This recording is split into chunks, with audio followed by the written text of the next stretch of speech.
Hello and welcome to the Bird Talk Show right here on the Bird Garden channel.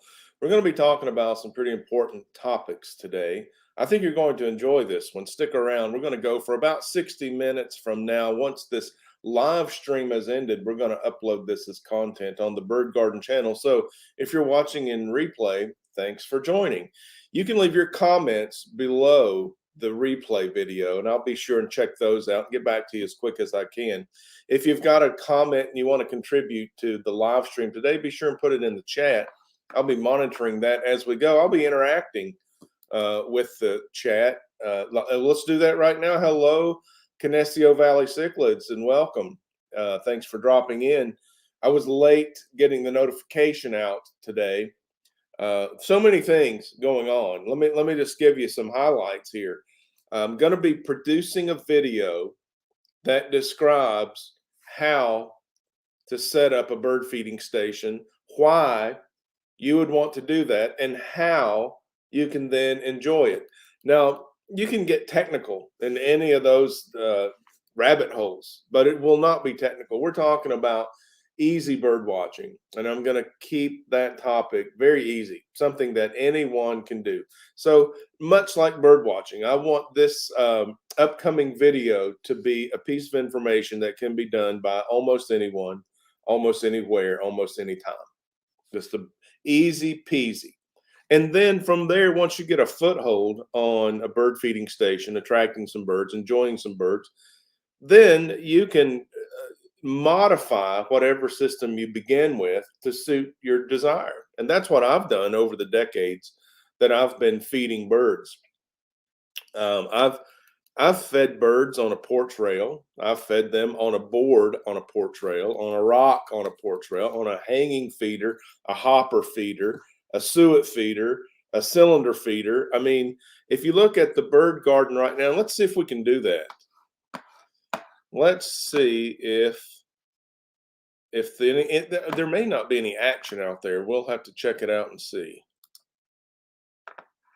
If I do what we learned last week, how we could share the screen. Hello, Adkins Nature Aquariums, and welcome to the live stream. We are trying to share the screen with the 24/7 live bird feeding station here at the Bird Garden.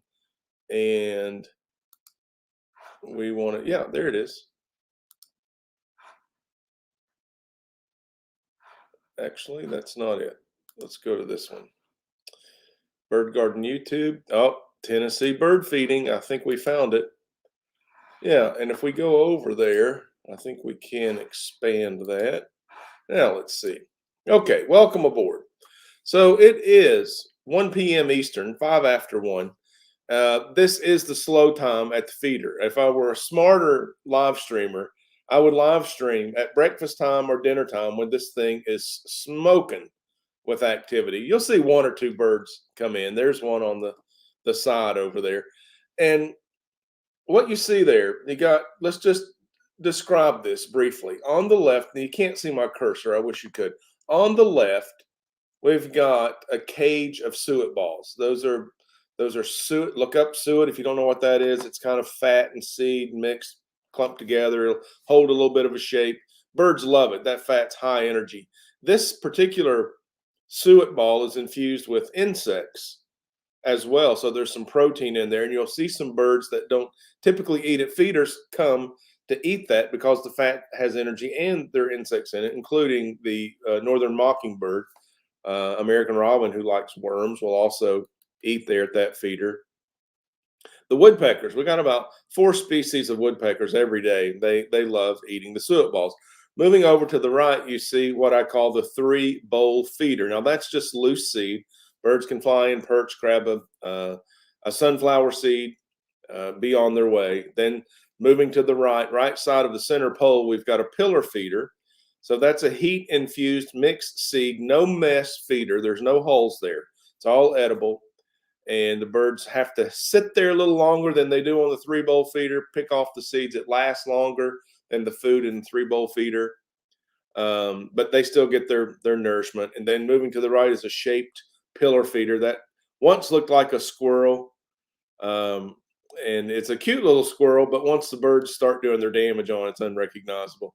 So those 2 pillar feeders, the food in the 3-bowl feeder, and the suet balls, I'm going to hold up, maybe not the suet balls. Definitely the 3 feeders on the right are heat infused. There's a pepper infusion in those foods. The birds don't prefer, or they don't even notice, apparently, that there's pepper in there. There's a tufted titmouse on the pillar feeder on the right side of the pole.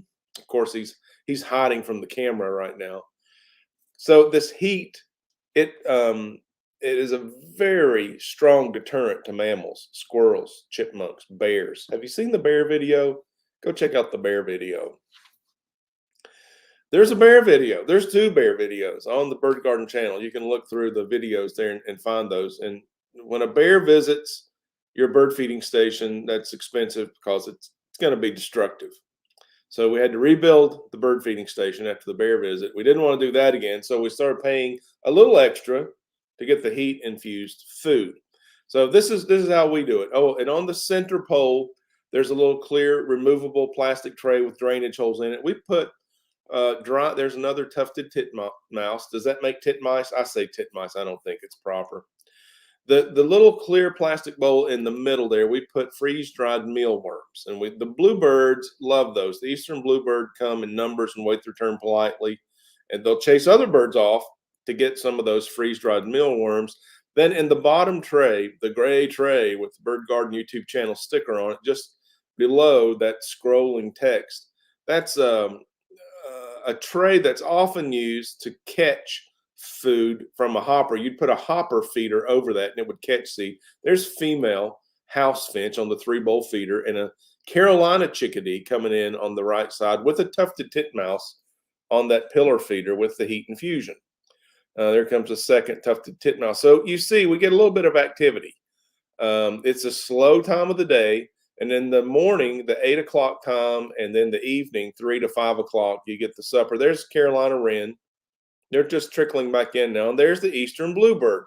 So siesta's over, and they're coming back in now. They're going to stay tanked up. They're going to trickle in and out all afternoon. So typically when the songbirds start coming back, the woodpeckers follow. It won't be long. Hairy woodpecker, red-headed woodpecker, downy woodpecker, red-bellied woodpecker. There's the male house finch. So this is what it's like at the bird feeding station. At the top of the show, if you weren't here for the beginning, you can rewind, you can go back, you can watch it later. I did take an excerpt from our most recent snow day. Last week we had about 4 inches of snow, and I did about a 15-second clip of action during the snow with snow all over the feeders. It was pretty cool. You can go back and check out that clip. I also made a nearly 30-minute long video on the snow day activity. I hope you will enjoy that. Soft music. It will definitely make your life better. You'll spend a few minutes with that video. It'll relax you, de-stress you. It'll distance you from whatever's bugging you. That's what we do here at the Bird Garden channel. We make your life better. And I believe that. It makes my life better. So I don't mind sharing in hopes that it will make your life better. Some say that it does. If it's made your life better, leave a comment. So a couple of weeks ago, we talked about beginner binoculars. And I showed you a pair of the Nikon Naturalist that I had purchased years ago. I've worn out several of those pair. I found the most recent purchase of those. It was branded as the Aculon, the Nikon Aculon. This is the 7x35, 7 power magnification by 35 millimeter objective lens. It does have the movable caps. Those turn down so you can use them with glasses on. If you're not wearing eyeglasses, you can turn them out, and that gives you the proper relief. They can rest on your head instead of your glasses. Simple operation. They spread to the width of your eye. They focus with a large center wheel. The mechanics are actually good on this inexpensive pair.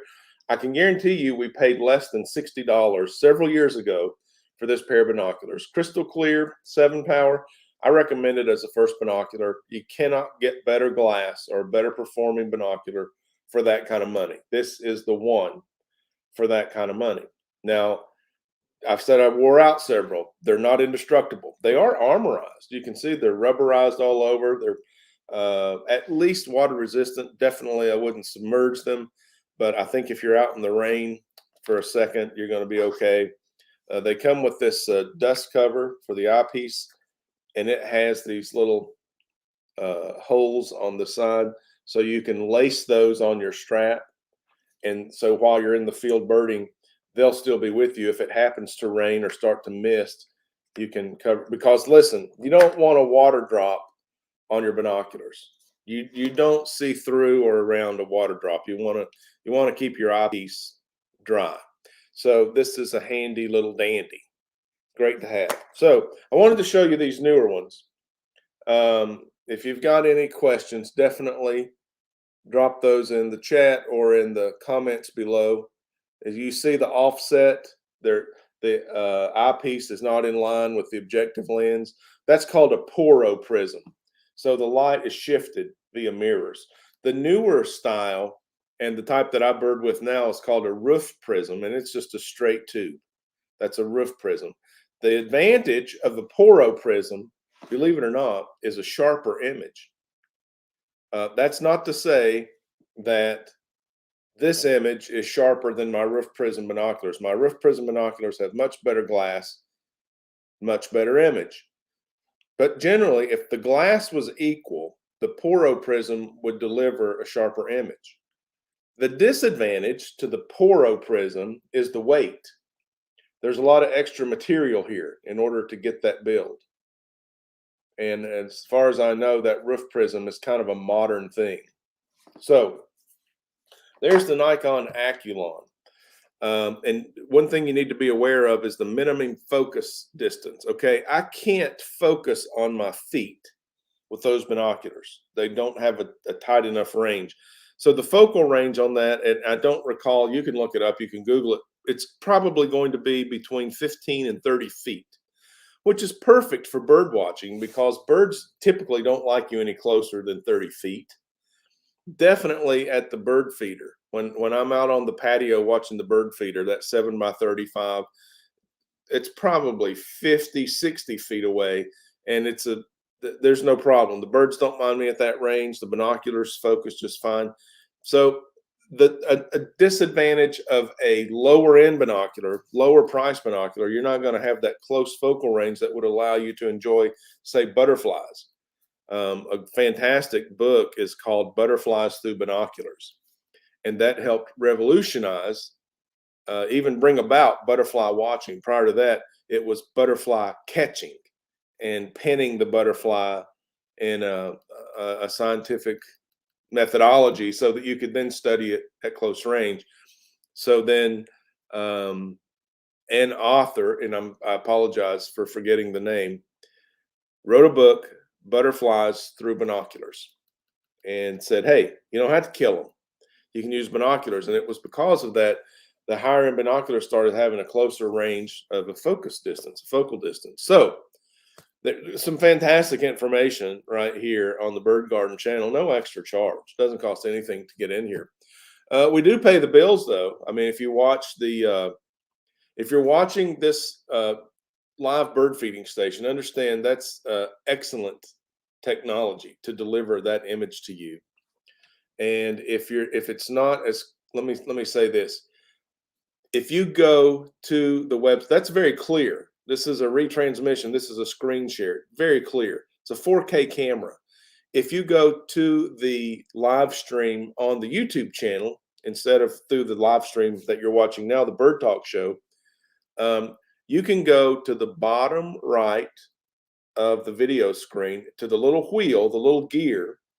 Hover over the gear, and you'll see one of the options in the gear is quality. And you can click on quality and see if you're viewing it in the highest quality. Now, I know that when I go to the Bird Garden channel and click on the Tennessee Feeder Live, I'm watching in the highest quality when there's a little red HD symbol on the gear. I know I've clicked in on the highest quality, maybe 1080, may not say 4K, whatever the highest quality is. Check on the highest quality. And there's an American goldfinch getting its color back. It's been drab all winter. It looks like maybe it's beginning to molt a little bit. Spring's coming up. They'll be lemon yellow. Fantastic to watch.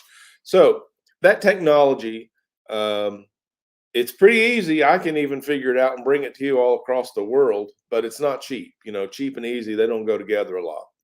If you watch the videos, you hear some beautiful music. I select those. I fancy myself a video background DJ. I score my videos very well. Well, that also includes a subscription, you know, plus the internet, plus the computer, plus the microphone, this camera, the lights. So that said, this channel is not monetized yet. We have over 1,000 subscribers. Thank you very much. That's necessary to be monetized. We have 1.7 thousand hours of public view time. We need to get 4,000 hours of public view time before we're monetized. The monetized channel then can become a partner with Google, and when Google runs ads, we can get an income from that. It's usually not a terrific income. I haven't realized a terrific income from any YouTube channel that's monetized that I own. But it's a goal. It's a goal. It says you achieve something. I believe that YouTube then promotes your channel more once they're invested because they're making money from the commercials running on your videos also. So we are trying to achieve that. We're not cheaping out on any of the technology to get there. We are trying to deliver a product that makes your life better, and I believe we're succeeding. Let me know if you disagree, if you agree. So that being said, we've been doing some art auctions. I love creation, and because of that, I'm a creative person. Last week we had a few issues with the art auction, and I really don't. I've got enough good things going on. I don't have to invite issues to deal with. So we're probably going to suspend the art auctions for a while. And if you would like to support the channel, I'm going to give you the opportunity. And listen, the price of admission here isn't going to go up, whether you do or you don't. It's appreciated. Thank you very much. Always glad to have you. It's free for everyone to be here. If you get something of value, you want to help the channel, you want to say, go rat go. You can support by donating $10 to my PayPal, ratcross@gmail.com. And I will send you a thank you of a $10 size grab bag. There's something in here. It's just a thank you. You're helping me. I want to say thank you very much. The $10 grab bag you can acquire by donating $10 to PayPal, ratcross@gmail.com. If you wanted to support with a $5 donation, the $5 donation will get you a $5 grab bag as a thank you. Just saying thank you. There's something in here. It's non-returnable. It's just a thank you. Enjoy it. Thought you might like to have it. Thanks for helping out. We got the $10 grab bag. We got the $5 grab bag. Now, we did sell out via the auction of all of the Betaverse art. It's gone. Congratulations if you got a piece. So happy that many of you started collecting art via those auctions. It was fantastic. You got some bargains. If you bid often enough, you paid a premium. I appreciate it either way. So outside of the auction, I did bring a couple of pieces of art to share with you today, and I'll let you know how these can be acquired. This one is called Bird Watcher. It's a 3x5 canvas board. It is funky. let me go to a larger screen. There we go. Bird watcher. It's got a fancy word down here. It says sparnished. That means it's sparsely varnished to seal that permanent marker. Okay, it's a 3x5. That's going to be important in a minute. All right, here's another piece, and it's called amphibious. It's larger. Amphibious. And it's 5x7. Sorry for the glare. 5x7, also sparnished. All right, this is somewhat archival. I mean, these boards last at least as long as I have so far. All right, so if you would like to have amphibious or bird watcher, you can make me an offer privately. And I will, either one of those that is acquired, I will include an easel. So your offer will also include an easel for display on your desk or shelf, wherever you want to make your life better. Pretty cool. And free shipping in the United States. Now, here's the deal on the offer. I will entertain offers of a minimum of $2 per square inch. Okay, that's the minimum rate for art. So you do the math. This one's 3x5, minimum $2 per square inch. And this one is 5x7. Okay, $2 per square inch. That supports a livable wage for an artist. Yeah, and I'm not trying to undercut any artist by doing value auctions. It's something we do. We've had a great time doing that. But the individual sale starts at $2 per square inch. So if you want to make me an offer, rackacross@gmail.com. I will include free shipping in the United States and the free easel, and I'll entertain offers starting at $2 per square inch. And if your offer is accepted, I'll email you back and let you know how we can settle up and go forward. So we've got those two pieces of art available for offers, and we've got a $10 grab bag and a $5 grab bag you can acquire through PayPal with a $10 donation or a $5 donation. That's rackcross@gmail.com on PayPal. And then it will be okay to choose the friends and family. You're sending money as a donation. Thank you very much. And I definitely want to thank you for doing that. So I'll send you out a little grab bag with, whatever's in there. I don't know what's in there. I mean, at one time I did.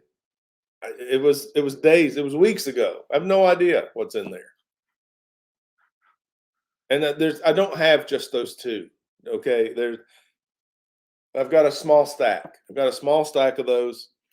There's a few each. There's a few each of those. Let me get caught up in chat here, and let me change this screen back. We got some birds out there or what? Oh man, look at that screen, would you? Yeah, we just went full screen to no birds. Thank you, birds. Okay, we've got Canestio Valley cichlids in here. What an enigma! Issues with the art auctions. Yeah, it happens. We're in an electronic world doing things. So many moving parts. It happens. Well, guess what? I can juggle so many moving parts, and then, and when you're juggling, as you know, if one moving part hits the floor, then they all go. So it's like critical mass. Okay, I'm not dealing with this. This is enough. I'm out. Okay, so Canestio Valley Cichlid said yes. The trademark, dual optics for reading, one on the nose and one on the roof. LOL. Okay, yeah, the trademark dual optics. He's talking about my glasses. Yes. Okay. So I may go away from this, but right now this is the jam. Okay. I can't read your comments now. I'm blind as a bat. I can't. Thank you. I see all those comments. They're fantastic. I don't know which bird is on the feeder without binoculars or glasses. Like this close range, when I'm out in the field, the distance vision is just fine. But um, so I got this COVID dew. The COVID dew is going right. So without the glasses, this I've never. My hair's never been so long ever. This is the longest my hair's been in my whole life. So when this happens, I can't stand it, and it's not long enough. See, it's not long enough to stay tucked behind my ear reliably. So um, I let my hair know who's boss, and I push it back with these glasses. Never a problem. Never a problem. Still, I need to see when I'm doing comments. There you have it. There you have it. You got the dual glasses rocking on. And now you know why. There's a method to my madness, but I mean, you have to admit it's kind of cool. I mean, it's not as cool as this ukulele. This ukulele is so cool. Have you guys seen this one before? I made this from a ukulele kit. You can see the DIY sticker in there. The Ohana, excellent brand of ukuleles, by the way. Ohana makes a DIY kit, and I DIY'd the heck out of this thing, and I love it. I worked on this for weeks. I did. It stuck. Oh, it was so much fun. So I call it, this thing has a title. This is a work of art. I use the ukulele as a canvas. I call this one Mahi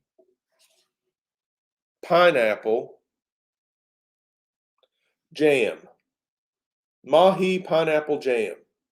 And I love it. Now I've got it tuned in a weird way. I can't play it very well for you. So this first string now matches this fourth string. They're the same tuning.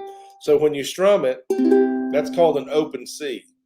So typically the C chord would be this finger on this fret. But since it's tuned this way, no fingers to achieve a C chord. So I'm playing in a beginner song challenge. And so the first challenge song was Frere Jacques. And it's built to teach anyone to play, especially kids. So you tune your ukulele this way, and then you just strum that chord and sing along. Frere Jacques, dormez-vous, dormez-vous. And I just recalled this microphone is horrible for ukulele sounds. It's much better on the little Rode Video Micro when I record on the phone. I won't torture you anymore with that. But I love working on this Mahi Pineapple Jam. That is cool. That's a cool ukulele.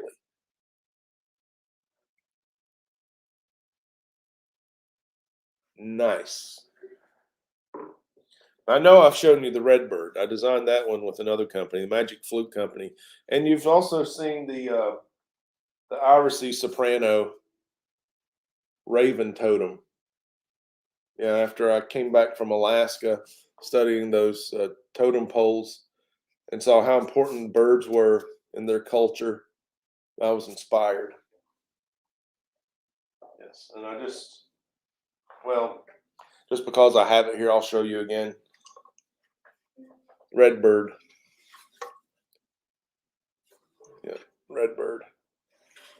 The Magic Flute Company loved this, by the way. They posted it on their social media with me holding it, cheesing. Which I mean, for a beginning ukulele player, that was inspiring. And that made me feel good about playing the ukulele and sharing. So this stuff is cool. These ukuleles are cool. Cool is great. Uncool, not so great. Let's jump on the needle today and bend it toward the cool. Let's be cool. All right. So serious business. Serious business. I want to get those birds back in the background because I think that's cool. At least the bird feeding station. Well, let's see. Let me hang on there just a second. I think maybe I can show you a bird. We did that last week, didn't we? Let's see. Let's see. Okay, at the top of the show, you saw the snow activity. Put a comment in the chat if you want to see that again. And let's look at this bird for about 10 seconds.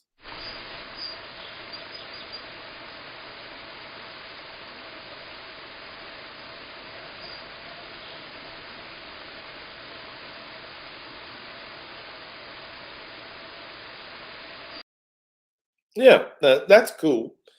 That's a cool bird. I'm gonna go back to a larger screen share. There it is. Okay, so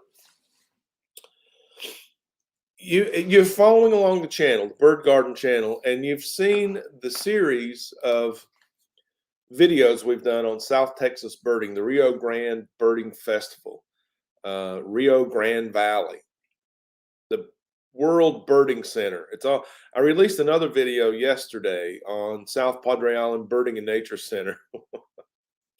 Oh yeah, I describe that as the crown jewel of the World Birding Center, which is a network of locations. There's a tufted titmouse coming in with its buddy, making the pair tufted titmice, so I say. Down there in Texas, this bird is replaced with the black crested titmouse. Okay, so the little bit of black above the beak on these guys goes all the way up to the top of the crest. There's the hairy woodpecker. Take a look at that guy. Measure him against that feeder. See how if I mean he's almost as long as that cage. If he were squared up and his tail was above the bottom of the feeder, he'd be as tall as that cage. And so that's the hairy woodpecker. Nice heavy bill. When the downy woodpecker comes in, looks nearly identical. He's only half as tall as the cage. So in reality, the side by side. Oh, there's the red-headed woodpecker times two. Two red-headed woodpeckers. Thank you guys so much for dropping into the live stream, making it vibrant now. So glad I get to share this with you guys. I'm proud of our red-headed woodpeckers. That's why it is the avatar of the Bird Garden channel. That avatar is actually a picture I took of one of those birds perched in the tree directly behind the bird feeding station. So that downy woodpecker is half the size of the hairy. They look nearly identical, but the size is tremendously different. You wouldn't. They look so much alike when you see one up in a tree through your binoculars. You're trying to decide if it's a hairy woodpecker or a downy woodpecker. This hairy woodpecker is the same size as a red-bellied woodpecker. Not the red-headed. Well, he's about the same size as a red-headed woodpecker, but the downy is just a little bit bigger than that tufted titmouse, if you can imagine the size comparison. But in the field, it's an advanced call. It's a difficult call to find the difference between the hairy woodpecker and the downy woodpecker. But I'm so glad you got to see those red-headed woodpeckers, which just reminded me, tomorrow I'll drop another video. I'll drop another video. It's going to have a cool, I'm experimenting with a new thumbnail. It's going to have a cool thumbnail with four portraits of the red-headed woodpecker, like Andy Warhol style, with the big number 4 in the middle. I don't know. It's nouveau. It's avant-garde. We'll see if YouTubedom likes it or not. But it features a video of 4 red-headed woodpeckers at the feeder at the same time. I think we've identified 7. 3 distinct juveniles with less than a full red hood in different stages of molt as the American goldfinch drops in. 3 different, and there's the Carolina wren on the bottom tray. 3 different juveniles and 4 adults at the same time at the feeder. So we've identified at least a party of 7 red-headed woodpeckers at our bird feeder. This is exciting for me because I've been doing local birding this area for, hello S, welcome aboard Michael A, glad to see you dropping in. Outdoors with Big Matt, good to see you. I've been doing local birding for over 20 years, and more years than not, I've not seen a red-headed woodpecker in the area. I mean, used to be I would see one every 3rd or 4th year, and I'd have to go where I thought they used to be, and maybe they would still be there. And now I don't know we've got some sort of a population increase, or I found the extremely local hangout and just happened to put up a bird feeding station, and now they come every day. Last year, two adults came. They raised a family. We saw juveniles, at least two juveniles, and they were gone all winter. So we guessed they migrated, which sometimes the pair will migrate, and not uncommon for the family group to stay together. So I know I I've been here for two nesting seasons at this location, and the red-headed woodpecker has raised young for 2 years. Now we have seven that are overwintering here. Last year they migrated. We only saw two adults and two juveniles. This year there are seven with four adults and at least three juveniles. So possibly it's the same family group. And for whatever reason this year, maybe the birds can tell that it's going to be a mild winter, but they've not migrated. And I've done some study on the birds in this region, and so what turns out is sometimes they do, sometimes they don't. So we're fortunate that this year they didn't migrate. And one of the birds that did migrate from farther north, and this then is their south, is the white-crowned sparrow. You'll see it every morning through the winter, and it's wonderful to see both the white-crowned sparrow and the red-headed woodpecker at the feeder at the same time. That we have that going on this year. It's fantastic. As you see, two American goldfinches feeding right now. I'm going to call both of those males. Even though I probably shouldn't do that. I'm a bird bander, and when they're in the hand, you can tell. The male has a black wing with white wing bars. The female has a very dark brown wing with the wing bars, the white wing bars, and the male has much more yellow. The female remains subdued, even in breeding plumage. And then during the summertime, the female will have a brood patch, the bare skin on the belly to keep the eggs warm, that the male won't have. But that one on the right, I'm going to say, I'm pretty sure that's a male. I would like for a definite female to drop in so you could see the difference. And it would need to be nearly side by side, because if it's not, the very dark brown wing of the female does appear black, especially on camera. Let's check back in to the chat now and see what's going on over here. Adkins Nature Aquarium says, I look like Mark Hamill. Well, thank you very much if that was intended as a comment. And thank you very much if it wasn't. Mark Hamill, great guy, nice guy. Was he an ice skater or an actor? Either way, cool. He's cool. Yeah, Canestio Valley Cichlid says, you might be dual optics cool, but you ain't real cool until your ukulele cool. You know, I'm glad you brought the ukulele back up. Because I love the ukulele. I love that thing. Let me strum this. And man, I apologize if this microphone just isn't cool. Let's see.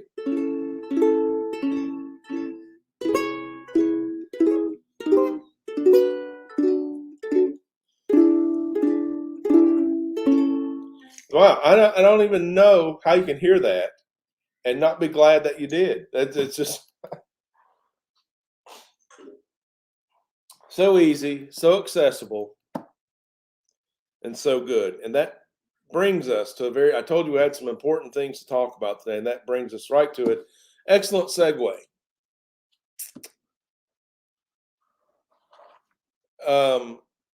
I'm going to admit, first of all, I'm no expert. I barely know what I'm talking about. I'm dedicating some future time to learn more. I need to know more. I stumbled across this recently, and I've got a need to know.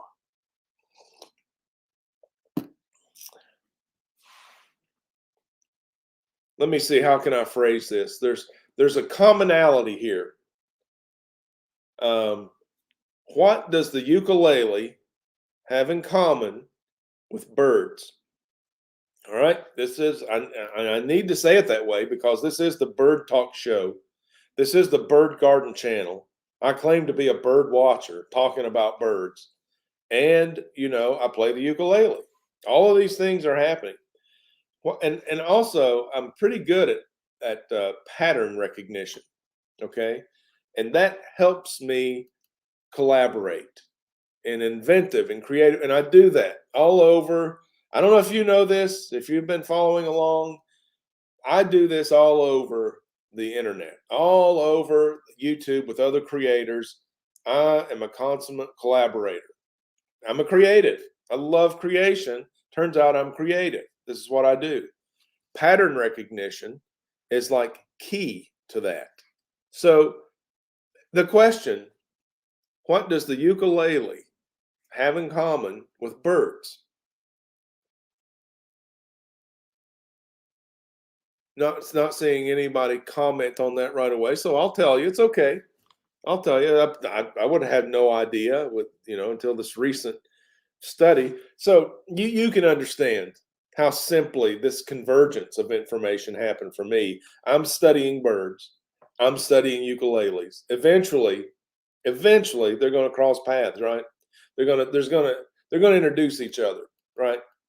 So I just happened to be at the party where ukuleles and birds got introduced to each other in my world. And here it is. Here's what they have in common in a word, in one word. What ukuleles and birds have in common is Hawaii. Now, the ukulele is a very unique instrument, tiny guitar. The ukulele, apparently, now again, I'm no expert, I'm a beginner. Correct me if I'm wrong, no harm. The translation of ukulele, okay, the Polynesian pronunciation, ukulele. So when you're writing it, it's written an instead of a, and so you don't say an ukulele, you say an ukulele, and it flows right in our language pattern. So ukulele translated means jumping flea because it's very vibrant and it's very tiny. Jumping flea. All right. Thank you, Hawaii, for the ukulele. Now, the best ukuleles in the world, arguably, and maybe hands down even, come out of Hawaii. They're made from koa wood, only available in Hawaii. And one of my favorite companies that I'm learning about right now plants a koa tree for every ukulele that they make. Now, I don't know how many little ukuleles you can get out of a big koa tree, but for every ukulele they make, they plant a koa. I think that's neat. I think that's just environmentally responsible. I've seen similar techniques used in the paper industry. I used to live in a town that had a large paper mill, and their management were able to give me some really good information and contacts with their foresters about the sustainability of paper manufacturing and at least how they were maintaining the tree population. We weren't going to be short on pine trees because of paper. So there are techniques that can guarantee you have material. Okay, you're not going to get in a situation where you've deprived an entire ecosystem of species of wood because of your process.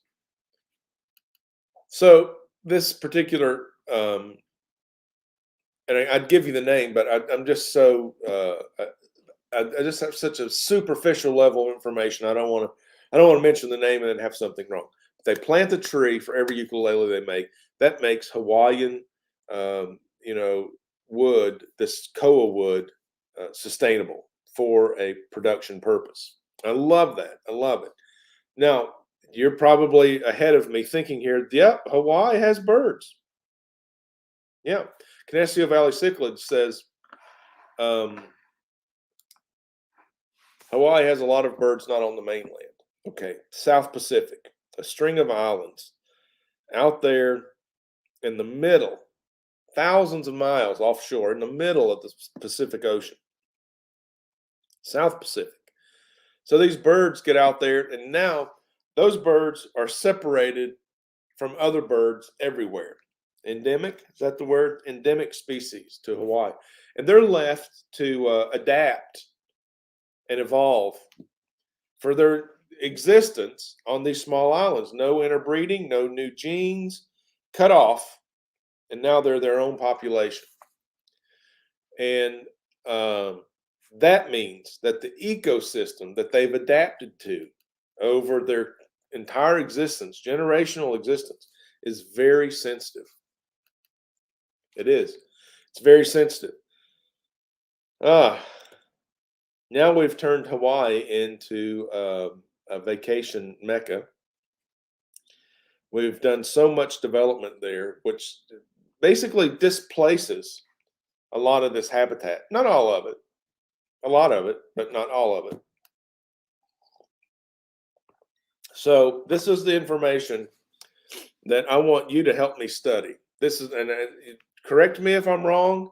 You're not going to hurt my feelings because I'm new to this information myself. I'm not coming to you as an expert. I'm coming to you with a collaborative opportunity to help me learn about this. Turns out that Hawaii may be extinction central, especially for bird species. Now, this to me is shocking. What? Yeah, so there's a number of birds, a number being more than one, a number of bird species in Hawaii extinct or thought extinct, haven't been seen in years. Okay, okay. Yeah. Do I want to go to Hawaii? Yes. Will I go to Hawaii? Probably. What about my carbon footprint? Yeah, I have to do some things to offset that.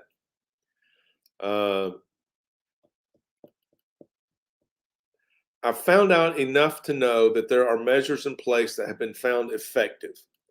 There are effective measures in place that are bringing threatened species numbers to a more sustainable level, which is good, which may be the harbinger of the turnaround. Okay, we came in, we made cities with reckless attention to what it was costing.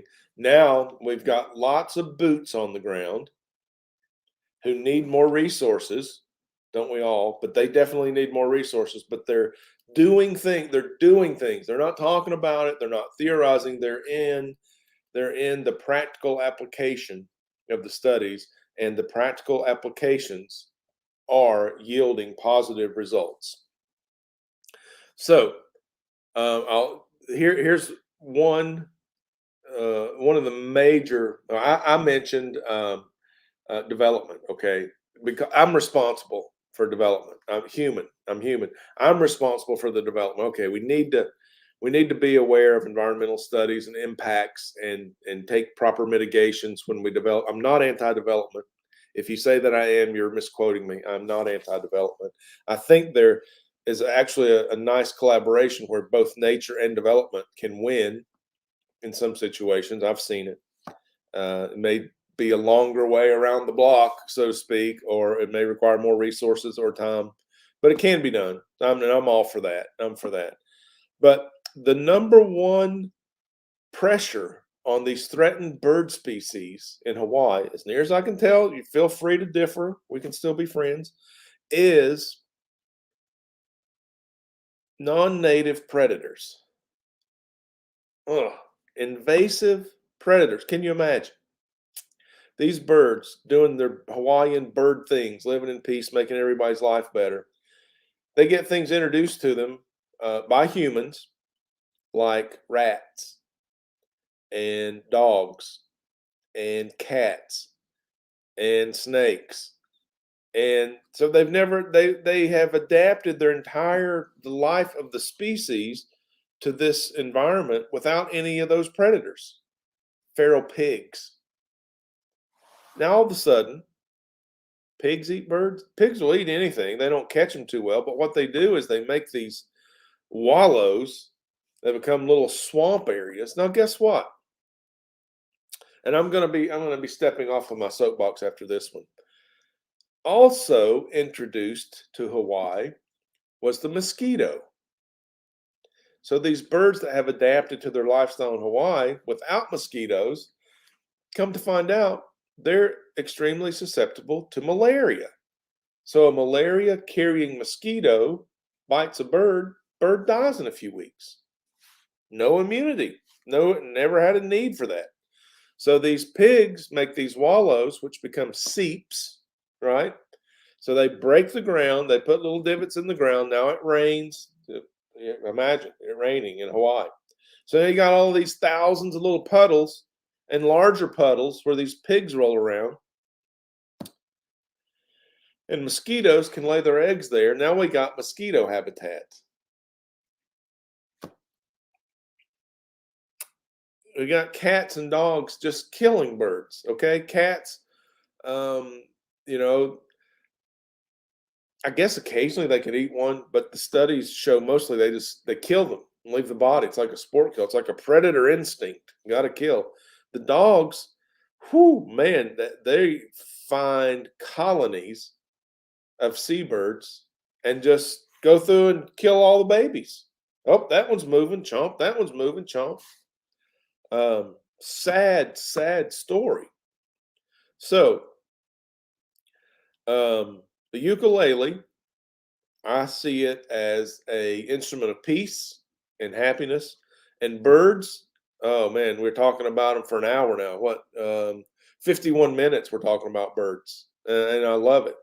And to learn that some of the most beautiful birds on earth that live in our United States are extinct because we weren't being responsible and watching over the environment that we created artificially.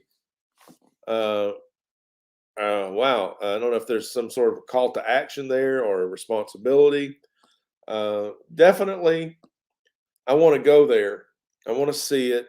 I want to start buying sustainable, fair trade products out of Hawaii, coffee, ukuleles, whatever is already in the pipeline. I'm not establishing a new carbon tax by wanting to have it over here in Tennessee.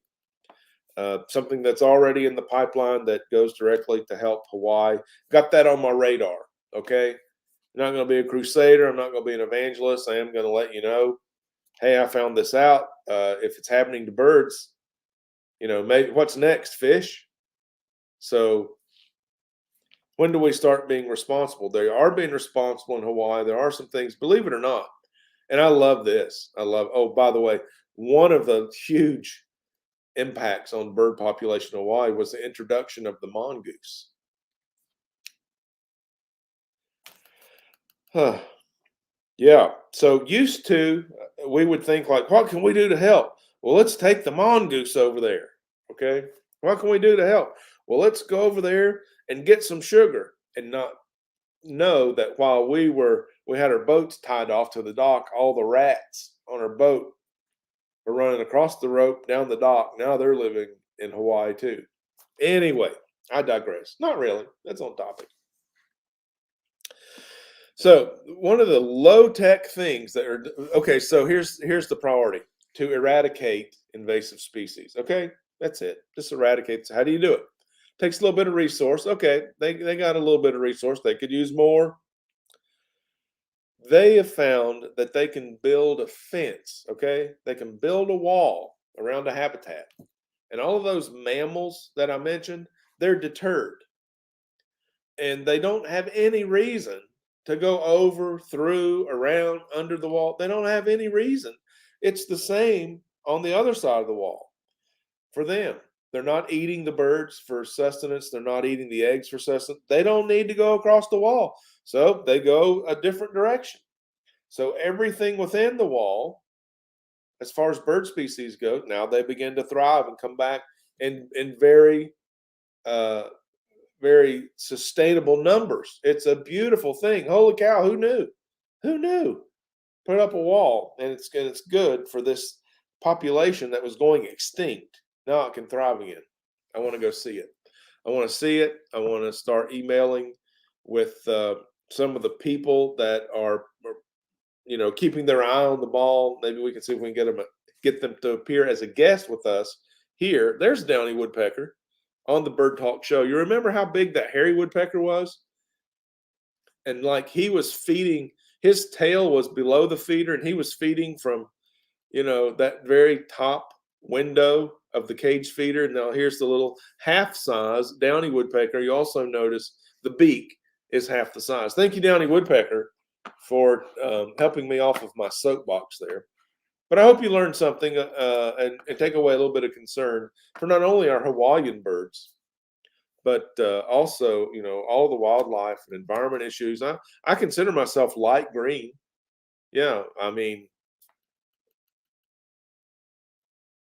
if you're not, you might just, he's really green. Well, that's okay. It's not a goal. It just makes sense to me. I'm not looking for a group to sing Kumbaya with or anything. Just, hey, I love this nature. It's inspiring to me. It makes my life better. It helps me to make other people's life better. Might ought to take care of that. Might ought to look in on taking care of that. So, don't litter and recycle. That's your tip for today. Don't litter and recycle. Thank you for your comment, Canessio Valley. That was very timely. I appreciate it. We are at the 55-minute mark. We do have 5 people watching. Thank you so much. We're all going to leave this live stream up as content on the Bird Garden channel.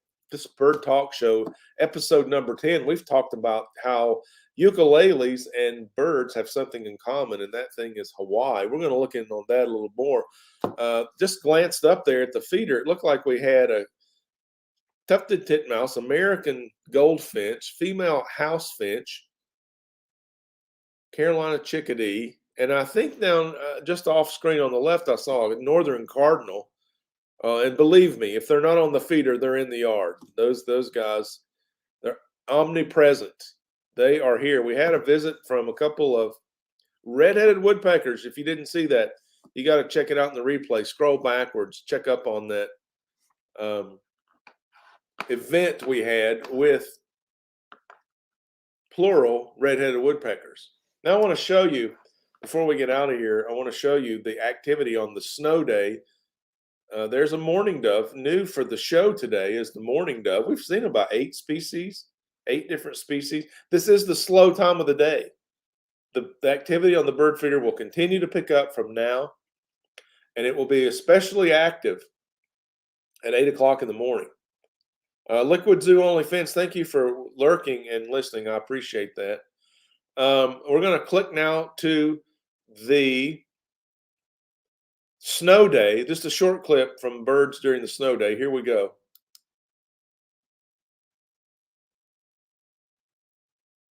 I think my mic is still active. You can see about 4 inches of snow. Eastern bluebird there right in the middle eating those freeze-dried mealworms. Another eastern bluebird on the right pillar feeder. Earlier that morning, that pillar feeder was brand new. Those man, they ate the food. I think we had to refill the feeders a couple times that day. Now we got a downy woodpecker right there in good light. You can see that guy. He's about half the size of that pillar. Again, the hairy woodpecker, which is very close in general appearance, is as tall as the pillar feeder. So there's a good ID tip for you today. There's Carolina chickadee, black cap, white cheek, gray back, tiny little beak. Nice repertoire of songs. If you get into researching bird songs on the internet, don't miss the Carolina chickadee. We got American goldfinches all over the place, small flock of those guys. And in comes the tufted titmouse. We've talked about Texas birding today. We've talked about Hawaiian birds. Yesterday, we had a video release. There's Carolina wren on the tray feeder. We released a video on South Padre Island Bird and Nature Center, likely the crown jewel of the World Birding Center, which is a network of locations in South Texas on the Rio Grande. That video was out yesterday. Tomorrow, we'll have a video out featuring 4, no fewer than 4 red-headed woodpeckers on the feeder at the same time. Let's zoom out just a little bit. There we go. And I've enjoyed calling these birds for you on the bird feeder as if it were a sporting event. We got the downy woodpecker on the pillar feeder going to town on that no mess seed, right? Oh, there goes a little activity with the female house finch chasing off the other female house finch. In comes the American goldfinch. Meanwhile, on the soot ball feeder, The tufted titmouse finishes up, hops over, grabs a freeze-dried mealworm, then he's on his way. We still have 3 American goldfinches feeding, 1 house finch, 1 downy woodpecker, and the inventory is rotating faster than I can keep up. There comes the Carolina wren on the tray feeder. Oh, the mourning dove, the largest bird at the feeder right now. They like mostly loose feed in that tray feeder. I don't see them on the other food offerings very often. I do see them on the ground when you don't see them on camera. They're usually there on the ground feeding on the seed that falls, knocked off by the other birds. You can see those raucous American goldfinches. Now, that's the kind of activity that blows that loose seed out of the bowls for the mourning doves to eat on the ground. Also, a few of the sparrows, the song sparrow, is there every day, but only about every 3rd day do I see him on the feeder. That's going to take us to the top of the hour. We are Bird Garden YouTube channel here on the Bird Talk Show. This has been episode 10. We've talked about some important things.